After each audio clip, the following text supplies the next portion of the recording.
the amount of people that you know that and I know that have got lots of consulting gigs and they're replacing their perm salary with really good day rates, but then working with several clients at the same time. And some people are earning double. But it's also stress for some of them are like, oh, now I need to actually start doing sales, you know? Exactly. I literally loved the 20 part, Yeah. but the age discrimination was shit. Oh, you mentioned this. Oh. So in terms of job seeking. Yeah, always going for senior roles like marketing director, CMO. I remember in my previous jobs, people were like, oh my God, your age, you need to be depromoted. So yes, but I did the business, all that kind of jazz. I don't have coffee, I know, because I'm up in the morning like. But are you glad you've done the decision that you've done? Oh, sorry. Yeah. I would say I'm so glad I did it. And why? Ugh. Why? Love my team, love building the team. But I would say, you're crafting something in the future that like you're really wanting to work towards. So I think that's what everyone says. Why do you want to build, you know, you've got your own business. That's amazing. I think that's what a lot of people have said to me, like, oh my God, I've wanted to have my own business. Totally for the wrong reasons. And people say that. I wanted to do it because I actually wanted to be able to, when I go and have a child, come back and I've then able to integrate into my business and then build that up, etc. Versus like, I want to be, I don't know, a leader of a business, etc. I wanted to be in somewhere that I could be happy and enjoy the people. And you want that flexibility, but as a business owner, you know you're never going to get loads of flexibility. By the way, if people start a business thinking you're going to get flexibility, it's never going to happen, is it? If you don't care about your job, you can totally get flexibility. But like, I don't have any flexibility. As in like my meetings are then, and if I change the meetings, it's like the client wouldn't be happy in that sense. Whereas when I was in client side, I could change a meeting anytime. I had more flexibility when I was in client side. Yeah. So, and then also like there's less pressure client side because although you're in a senior role, it's not your business. So, you know, it's like you see a P&L and you're like, great, I'm going to go even more. Yeah. I'm going to do more. I need another client. Like we won this other client and I was like, for a day we were happy. And I was like, no, we need to drag this out. We need to get a coffee, get a drink, but so then what's the again. next? How's that? So you're on the other side of the fence. Oh my God. I can't even believe that or has the landscape changed where, because that's what I feel like we're not doing as much pitching. It's more referral and it's literally introductions and referrals, introductions, like the role that we got on. Literally, I'm speaking to somebody at 5:30 today. That's an introduction. That's an introduction from somebody who we actually haven't worked with but knows us. So. I mean, that stuff like everyone says, referrals is key. But when we started, I was like, okay, we're going to have to build confidence in the market. Yeah. You were great for that in helping us. I would say digital marketing was like crucial for us. I mean, that's one of our skill sets. So hopefully I would at least be able to get some leads. But like for us, what was really crucial is like our website and our branding and everything we created, the experience you came onto our website had to be like top notch because that was selling pretty much who we were. Like people would say, who's Kinsman Co? And we go, cool, here's our website. Like we were talking about before, is that who's our website? Okay, they'd look at it. And every time we had with the client, they were like, this looks super premium. Great, I want to work with you guys. And the moment we got on. Premium. Yeah, we want premium. I mean, it kind of didn't, I just wanted it to be cool and exactly who we were. So I was like, again, we do web development. So I was like, Felix, make this fucking awesome, this website. Yeah. I just swore again, sorry. But then I was like, cool. And then when we got people on there, like the conversion rate we optimized, the moment we got them on there, we got them to fill out a thing. And then I would speak to them and be like, what's your problem? And they'd be like, this is it. I'd be like, cool, this is what we're going to do. So talking to someone after, but it was I'm not a salesy person because that wasn't my job before. And so I was like, well, sales is rapport building, isn't it? It's relationship building. You're excellent at it. But I was like, I don't know, sometimes I'm good, sometimes I'm not. I've been to a pitch once where I didn't know it was a pitch. And it was with this big what travel. Do you mean? I love that. It was probably the biggest travel client in the UK. Can we say?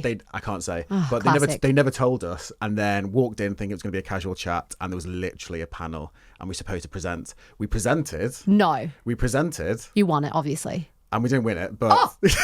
Wait, can't we mention it? No. No. But that would have been a great ending if we did win it. I know, I thought that's where we were going. But we didn't get the PSL, but we did work with them at some point anyway, but... Okay, so that's great. I mean, that would be a horrific experience. But we've not had to pitch that much. We've not had to pitch that much. Well, yours is different in the sense of like I'm pitching with like results and someone will say, okay, we need a digital strategy. And we're like, cool, here it is. And then there's like a 50-page deck and you're like, this killed me for 2 days. But I think there's an element of that happening. But a lot of agencies I speak to are like, oh my God, are you getting leads? I'm not getting any leads. How do you get leads? Is that what they're saying? How are you getting leads? Where are you getting them from? And they're like, is LinkedIn working for you? I'm like, LinkedIn's great, but you've got to be a personality and I've got leads from it, but it's not as fast as running paid search ads and getting leads. Paid search is amazing for lead gen, but if your website has no experience, blah blah blah blah, like that was just lucky. We were like, well, not lucky. We were like, let's build a website that sells and then the rest. And that's what like a lot of people have got a crappy website, which is like websites and social media are like your storefront before they see you. Yeah. So unless you can convert someone you can't convert someone on your own site, then you probably can't do it for your client. And what's the last year been like? If you had a lot of incoming through the website? Yeah, most of it actually. That's awesome. And then after we got referrals and all that stuff. Yeah. But we probably... You need to be doing everything. Yeah. Yeah. But then I was like, I can't do it all because I'm in the accounts. And I'm like, but yeah. Yeah. So like, I don't know. But then luckily because we're full service, it will be like, we'll do one thing and then we'll be like, well, actually, your problem isn't your website. It's actually like you don't have this. And then we just do the full thing and then you're up and running and stuff like that. Or we might do podcasting and whatever. So yeah, I've absolutely loved it. I think it's still a really hard market in the sense of, you know, if people are moving from client side to agency side, you've got to do so much selling with like essentially everyone cutting budgets. Yeah. So I'd say budgets are smaller, people but they're investing around. budgets? So from all the clients that you're speaking to, and it's all different content, sectors. It's all different sectors, content, isn't it? It's all different sectors. Yeah, but I know some people say it's different. Everyone's investing in content. Like we work with ones that are medical, like I talked about, their content creation, everything, websites. Really, medical content, that'd be really difficult. Yeah. Well, think about TikTok at the moment, and a lot of younger gens look up psychologist in, I don't know, my area. Psychologist in London, and you can see TikTok. All psychologists that are talking on their dentist. Like that's when I was doing this for other clients. I was like, oh my gosh, this next gen. So on TikTok, is there a location search? So you can search. That's crazy. Yeah, I didn't know that. So like I would do that in my area, dentist, whatever. And now we had a dentist client that we were working with just to tell their content strategy, and all they're focusing on as a dentist, like a big, and they're kind of scaling. They've got multiple, is their content plan, their social media, training their social media teams, and churning out content. Pretty much, that's how they're getting like everyone to view them. Like you've got, which is wild. So it's more, and which is where TikTok's going. It's like educational. They've like invested a lot in STEM, like in science, technology, all that kind of stuff. And that gen is all about educational stuff. So it's totally different to like what we're using Instagram a bit more, which is kind of like more scrolling for fun. Yeah. But Instagram isn't educational as such. Like there's a lot of like, but you've got a huge amount that's being pushed in TikTok that's educational. Yeah. Although like there's a lot of it that's not true, which is where like they've got filters and levels of all of that. I've just not hit the filters. I just literally go with the algorithm and just see where it takes me. So. I mean, I should be using it all the time, but I just don't scroll. Like as in, it's so dangerous. Like I have to have boundaries. So I pretty much, my feed is all my client stuff. Crazy. I know all of our feeds is what we all say in the team. It's like, it's not for us. It's for our clients. Like, so I'm seeing like mental health retreats and stuff, and I'm like, ooh. I would love to go to a mental health retreat. I know, that's a great client to work on. It'd be really zen, yoga, I guess. know, that's why I was like, when we were working with this client, I'm like, I will test every single product. Yeah. Yeah. Nice. Okay, so I want to talk about your business. You started when you were 24. Yeah. I was not that young when I started mine. So when I was 24, how old are you? I know you're going to try and go down my birthday milestone. So you've been 16. You were still at school. Oh, that's serious. Yeah. Wait, okay. I didn't know the age gap. Yeah, okay. Yeah. So I've turned 30, yes. Yeah. Big deal. I had to get that business in before 30. And I was like, let's get everything in before 30. I'm trying to mention as many times as possible that you're coming up to 30. So. I literally loved the 20 part. Yeah. But the age discrimination was shit. Like, what? Oh, you mentioned this. Oh. So in terms of job seeking. Yeah, always. Yeah. I had to lie. Not lie, I never lied, sorry. But I never really went around. They could never ask you that. But going for senior roles like marketing director, CMO, I remember in my previous jobs, people were like, when I had to do my ID somewhere later, I think one of the CEOs was like, oh my God, your age, you need to be depromoted. You essentially need to have your salary cut. And I was like, great joke, but like, that's a bit crap. What about like, good on you for getting to that position or something? But I had it always the whole time. It has to always be about capabilities. I know. What is that about? But that's why I started at 24, because first of all, I came out of uni, worked in one business, worked in a second business, each for probably 18 months. Nice. And I think we've been discussing that about 18 months. Yes, why? Because managers, or did you leave for managers, or why'd you leave? No, all my managers were great. Oh, okay. I loved every business that I worked in. Yeah. It was more of a me thing. So it's not you, it's not me. So or it's you, it's not me. I felt like I outgrew every single business that I was in, even though it was 18 months, which is silly to say. But that's just because I performed. You're going to sound so amazing. I know, but amazing. I did though. I performed really, really good. And that's not just because of my ability, just by working hard. I wasn't the best in the business at all in both that's businesses. what I think, working so hard. And that's a common theme that we're talking about with all these podcasts. It's the importance of working hard. And it's but they're not burning you out. Don't burn yourself out, Jack. Exactly. So I don't know what that means. But yeah, and then set up Blu Digital 24, and yeah, it's crazy. It's how old is a business when you were 24? So yeah, 24, 25. What are you now? I'm 38. Oh, yeah, young. It's been a long time. We can say young. I would say I'm a young man. Yeah, you are a young man. Middle-aged man. So definitely over the hill. But I think, time goes really, really quick. But it's so important about doing something that you're super happy about doing and super passionate about. Like you would probably agree that the last few months of you starting your business, it just goes really, really quick because you're having so much fun. It has gone quickly. Yeah. And I think both of us in the same mindset. We want to help people. Oh. We talk about budgets all the time. You talk about budgets. We are passionate about what we want to do. We want to help people and just make sure that they're performing. That's the main thing, isn't it? How are you doing that in the recruitment space with all these jobs? Like, that is a big one that everyone wants to know. What are the jobs happening? Yeah. What are the current jobs? So I would say in the last year, a lot of CMOs have lost their jobs. Oh. Still happening? I'm guessing. What, they're still being let go? I'm getting a message a week. No. Yeah. Oh my gosh, is that faster than before?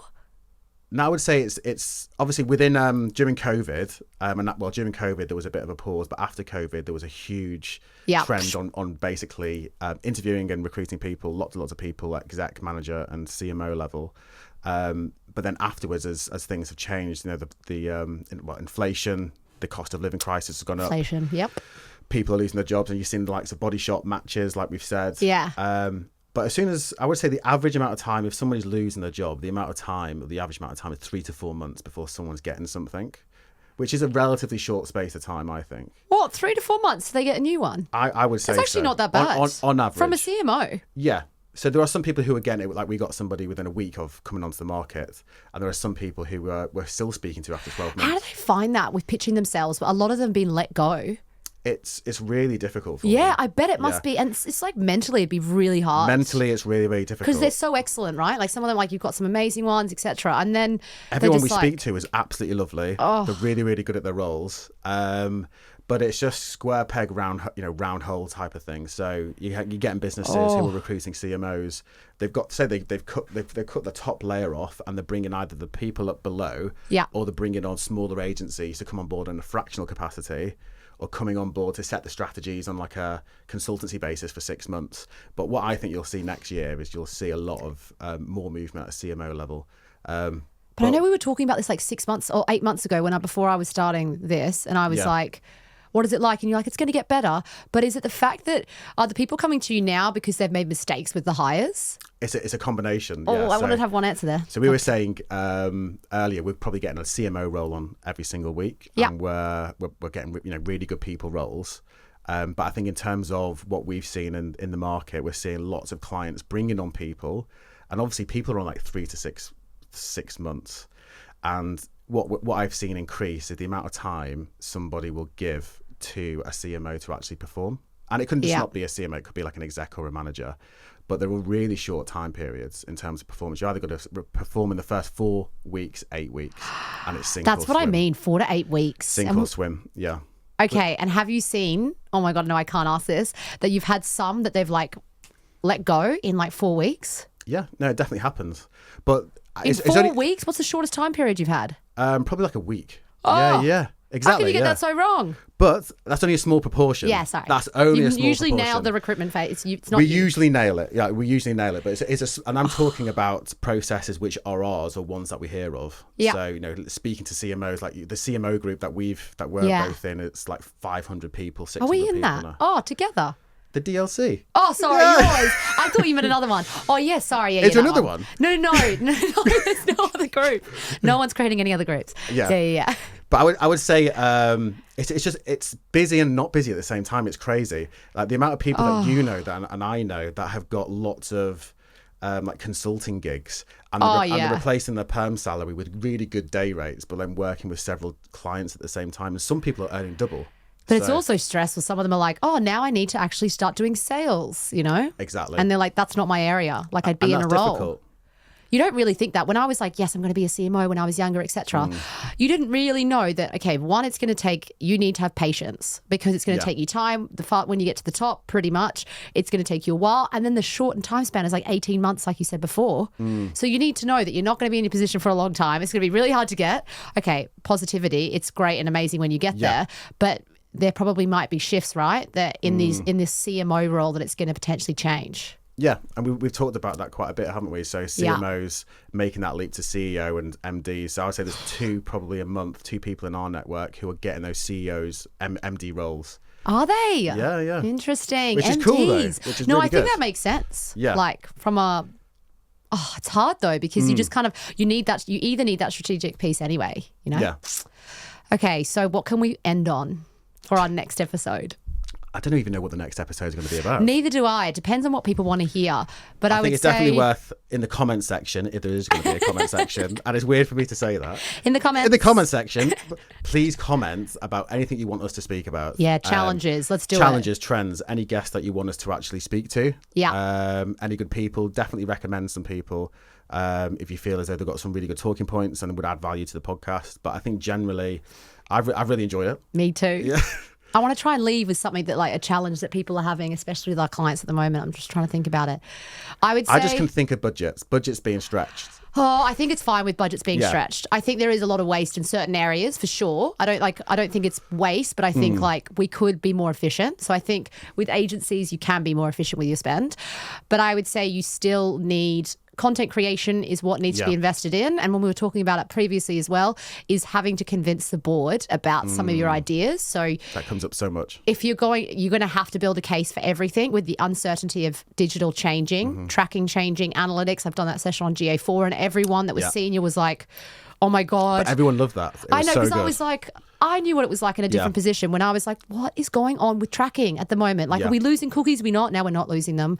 But like, there is a way to track, which is fine. But I would say, like, you've just got to work with your partners, get certainty, back yourself, and then deliver that to the board or to the senior suite, and then go back. And if it doesn't work, try again. But like, confidence is key. So you're going to have to test it. I would say like that's one at the moment. And what would you say about people trying to look for jobs? I would say just call me, you know.